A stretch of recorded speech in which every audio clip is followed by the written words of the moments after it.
Arkadaşlar benim gördüğümü siz de görüyor musunuz? Biz pikniğe gelmiştik ama ormanda böyle bir yerde park var ve parkın içinde palyaço. Oh no! İnanmıyorum ya. Şöyle saklanalım da izleyelim. Bu arada ben yine ikinciyi kaybettim. Nerede? Rengarenk saçları görüyor musunuz ya? Çok güzel. Ay arkadaşlar nasıl olabilir bu? Palyaço ne yapıyor ki ormanda? Şuraya saklanalım. Görmesin bizi. Bakın orada. Gidiyor galiba arkadaşlar. Kim? Şuraya saklanalım. Gizli gizli izleyelim. Ay biz görmedi Allah'tan. Gitmemiz lazım. Bizi görmemesi lazım. Kaçalım hemen. Kaçalım. Gördünüz mü? Benim gördüğümü siz de gördünüz mü? Kaydıraktan kayacak şimdi palyaço. Ama şuraya saklanmamız lazım. Tekrar buraya saklanalım. Aa arkadaşlar galiba bu palyaço beni takip ediyor. Burnu düştü. Arkadaşlar bu palyaço değilmiş. Elif inceymiş. Anneciğim senin bu halin ne? Nereden aldın sen bunları? Buldum. Nereden buldun? Arkadaşlar ya. Gördünüz mü? Palyaço değilmiş. Elif inceymiş.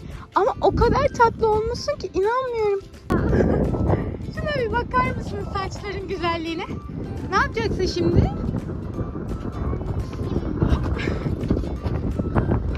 Buradan mı kayacaksın?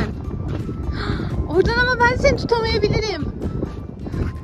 Gel saçını bir düzeltelim. Çıkarma ama çok güzel olmuştu. Tekrar mı çıkarmak istedin? Tamam gel.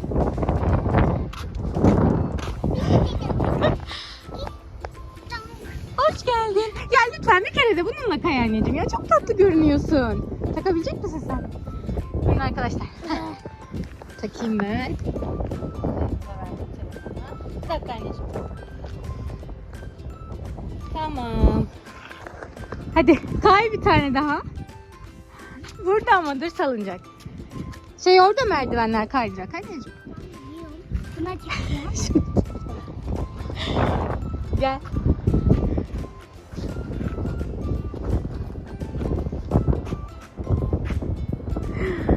Ama dikkat et ben bundan çok korkuyorum. Korkma.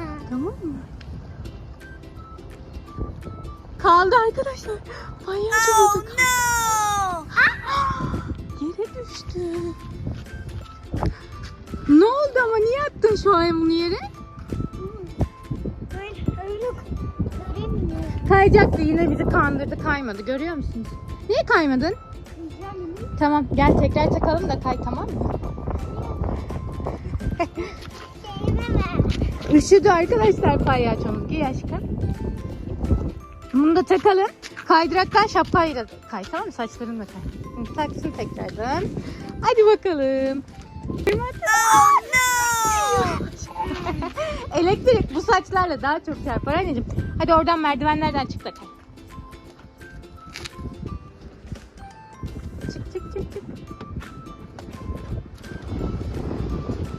Gel.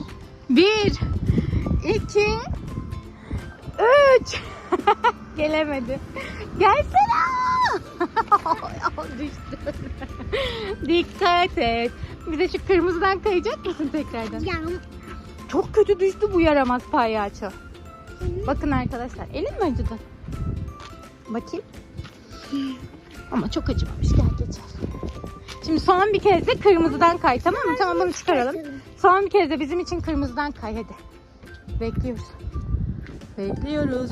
Burada dev gibi bir kule var arkadaşlar. Gel. 1 3 deyince kayacaksın tamam mı? 2 3 Gel. Hoppa. Aferin kızıma. Hani benim burada başım döndü. Çünkü anneciğim kaydırak böyle şekilli ya dönmeli ya. Tamam arkadaşlar çok soğuk biz. Zaten palyaçonun da ince olduğunu anladık. Gel. Ne diyorduk veda ederken İnci? Kanalımıza Abone olmayı, like atmayı, ve like tintine basmayı unutmayın. Hoşçakalın. Şuna bak. Terliği düştü.